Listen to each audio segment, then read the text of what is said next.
houses burned, women abducted, forcible conversions. They made a real big point of saying that forcible conversions meant that they took men out and circumcised them on the spot.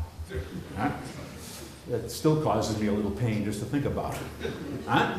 This is supposedly what happened. Now think about this. This is a missionary who's reporting these things. How did he find out? Assuming the Ottomans didn't really take a survey. Imagine a missionary is going out and taking a survey. Huh? They're going out and they're saying this, Turks, Kurds, excuse me, how many priests did you kill? How many women did you abduct? And how many forced conversions with circumcision did you perform? Huh? These things never took place. They didn't exist. No one went around counting the dead. It simply didn't take place.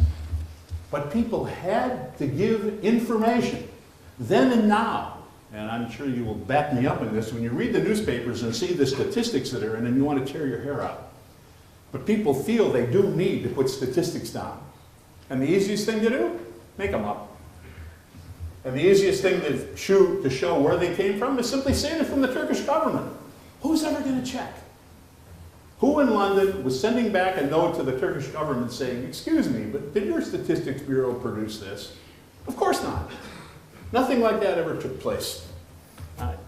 Many outright lies, complete fakes. Well, let's take a look at another one here. This is from the town of Vaughan, one of the places that I've worked at and studied. And this is supposedly what happened when the Armenians were attacked by the Kurds and Turks in Vaughan. You can imagine, as I said, the sort of the odd pornography. You have these half-naked Armenian women running through the streets without shelter or food. This would be a terrible thing, except it never happened. It never happened at all. Right? The British consul at the area, someone who didn't like the Turks very much, was forced to say that it never happened. He was forced to say it because supposedly it was a quote from him. They even printed British words and made them up. And he, of course, had to write back and say, of course I never said anything like this because it never happened. Nothing like that took place. Most of the claims that were investigated by consuls, and we'll give you an exception in a moment, most of these claims, when investigated, turned out to be lies. For example, in the 1890s, it was reported in the newspapers that all the Armenians in Merzivan had been massacred. So the French consul went to the spot and investigated and found out that there had been no massacres. In 1903, in the same area, Sasu, 1903-4, the press in Britain and America reported that Armenian villages had been destroyed, Armenians massacred. The British consul went to investigate, and even though he didn't like Turks much, he had to report that he had slept. He had slept in the houses that were supposedly destroyed, but nothing had happened in the villages at all. I might add that his report never appeared in the paper, just the initial statement. When something said the Turks were innocent, you didn't see it reported, or at least very seldom. The British diplomats, who, as I say, were not friendly to the Turks, but the British diplomats were definitely upset that words were being put in their mouths, that things were being reported that they had said that they hadn't said at all. And they were angry about their reputation, obviously. Another big problem, most shown by the Associated Press author that I mentioned a bit ago. Another big problem, perhaps the greatest problem, was simple ignorance. Now you expect that the readers would be ignorant. You expect that people in London, people in New York, people in the rest of America and Britain, they would not understand what Turkey was like. And they wouldn't comprehend what was going on. You expect that. But the Associated Press representative who said so many reports on terrible Turkish dealings, you would expect him, living in Istanbul after all, you would expect him to know something of what was going on. But when you look at what he wrote back, you would understand that he either was totally ignorant or more likely was simply a fool. In Istanbul, he reported, in Istanbul, a mob had attacked the house of what he called the leading Armenia, and the leading Armenian, whose name was Kasim Pasha. Needless to say, Kasim Pasha was an area of Istanbul, not a leading Armenian. He didn't know the difference. He also reported, well, he was a little confused, the kind of thing you would expect from undergraduate students. He was a little confused by the fact that everybody, he heard all these important people that were all named Pasha. And so he spoke of the Pasha family. All the various people named Pasha who were one very powerful family, obviously. He was a little confused about events that took place in Kayseri, which he said Kayseri, Syria. Now there is indeed, Ottoman Syria extended to Palestine. There is a Caesarea in Palestine. But he was a little confused because there weren't any Armenians there to be killed. But he said they were being killed in Syria. Of course, he also thought that Armenians were having terrible troubles in Hachin, which was part of Serbia. He also felt the difficulties were taking place in Khartoum, which was in eastern Anatolia. But my favorite of all, he wrote that the Ottoman army was massing to attack the Buddhists in Syria.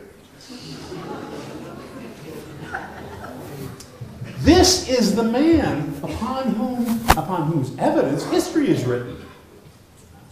Can you trust anything that I'll be polite, this less than knowledgeable person knew? Anything that he said?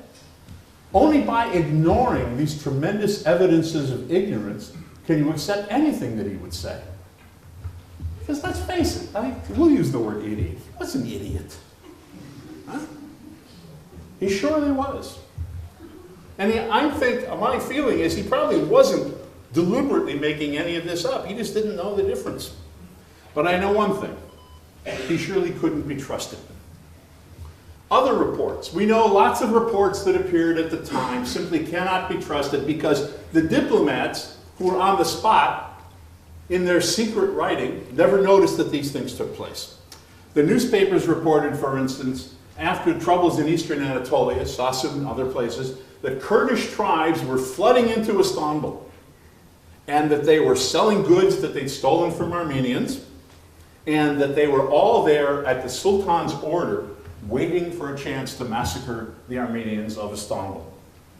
Now, I don't have to show you a map to show you that the idea of Kurdish tribes riding across Anatolia to Istanbul is unlikely, but I'll simply say that no diplomat noticed that the Kurds were there. You would think that massive incursions of Kurdish tribes would have caused the British ambassador to make mention, the French ambassador to say something.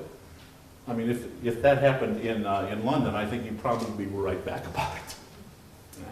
It didn't happen. Many other things like that didn't happen. Supposedly in November of 1895, as the newspapers reported, all the Armenian doors in Istanbul were being marked with a special mark so that when the massacres took place, they would know where to get them. Now, for those of you that know the Bible, you can see where this story might have come from. The point is, it didn't happen. You would think that the ambassadors would have noticed, the consuls would have noticed, people going around marking the doors of all the Armenians. It didn't take place. But it was a good story, and so they printed it in the newspaper anyways. They also printed that all the Armenians, any Armenian who was seen speaking to a European, was immediately imprisoned, which would have meant they were all imprisoned. Now, I'm not going over all the other things that went on about the various ways in which the Armenians were to be killed.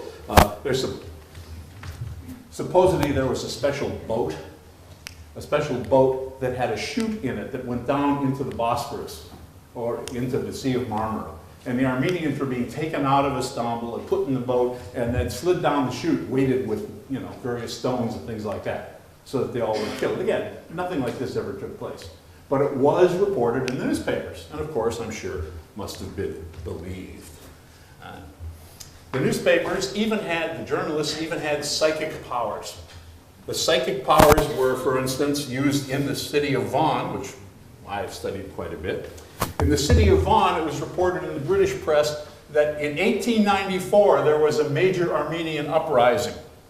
Well, there was a major Armenian uprising, but it was in 1896, 2 years later. So one assumes they were psychics, and they figured out what was going on. Some reflected what the government wanted them to say. Others tried to tell the truth, even if the government didn't want to hear about it. And in the city of Vaughan, over here on the right, in the city of Vaughan, there was a very good consul named George Pollard Davy. He was a man who said a lot of bad things about Turks. He also said a lot of bad things about Kurds, and he said bad things about Armenians too. And he reported the Ottoman government's failings, but he also reported when the Ottomans were trying to do the best they could to make a bad situation much better. So in other words, he was exactly what you would want. You would want an even-handed man to be your representative. The problem is, his country, his area, Vaughan, was the closest British consul region to Sassoon. And so when Sassoon troubles emerged and they started getting in the press, the British in Istanbul had to send someone to investigate. And so they did. Unfortunately, Davy had just left the consulate and was replaced by a man named Hallward, C.M. Hallward. Hallward was a man that was intensely tied to the liberal missionary establishment in Britain. He was the son of a minister. He married the daughter of a minister. He came from a family that was low church and was very liberal in its orientation. Again, I mean liberal with a capital L, the Liberal Party, which, as we know, is the party that most disliked the Turks. His relatives were vicars, missionaries, and an ancestor of his had even founded the Church Missionary Society. So he was a man who one might think was particularly taken with missionary things, and indeed he was. As the consul in Vaughan, he was very close to the missionaries. Reading his reports, you find that he almost never spoke to a Muslim. If he did, it was in an official capacity. You know, he would go to the Vali, to the governor, when he had to, and do something like that. But basically, his associations and surely his social life was all made up with other Europeans, the few of them that were there, and with Armenians, to whom he was very close. This is the man who was sent out. He was a bad consul in many ways. For instance, because he was so tied to Armenians and no one else, he was asked in 1896 from the embassy, they sent him a note saying, "We've heard that there is danger of Armenian revolt in the area. What's happening?" And he assured the British ambassador, and of course London, that there was no chance of an Armenian revolt in Vaughan. But he had been told by his sources, i.e. Armenians, that there'd be no trouble at all. And of course, 2 months later, there was a major Armenian revolt. He really had very little idea of what was going on. But this was the man who was sent to investigate what happened in Sassoon. He was the kind of man who said what his superiors wanted to hear. And unfortunately for the reputation of the Turks, the ambassador at the time was a man named Curry. And Curry, if you'd known anything about him, Curry was himself a man who hated is not a too loaded a word to say, hated Turks. And of course the Turks hated him too, especially Abdul Hamid and him, where they were about as close to enemies as you can possibly get. But the biggest factor was that he came, and the investigation of Sassoon came at a time when the Liberal Party, the party of first Gladstone and then of Rosebery, were in charge. And these were people who actually solicited the worst views of Turks that they could have. So they sent this man out to investigate, and sure enough, he went out to investigate. He rode as far as Mush. He rode as far as Mush, as you can see up there, north of Sassoon. He didn't get any further. Now, the reason he didn't get any further is something that's open to debate, and who knows. The Ottoman soldiers told him that there was a quarantine for cholera, and that he couldn't go any further. And indeed, there was a quarantine for cholera. So maybe that was true. It also was true that they felt that Hallward was such an enemy that, well, the Ottoman Sultan and the Ottoman government actually formally complained to the British that Hallward was instigating Armenian unrest. The only consul I know of that ever happened to. So, there may be some accurate to it. I don't know why Hallward didn't get to go to Sassoon. I don't know if anyone will ever know the actual story, but I do know that he never did get to go to Sassoon. He never did see anything in Sassoon. As a matter of fact, he went to Mush, and he took up residence in the Armenian Catholic bishop's house. And he stayed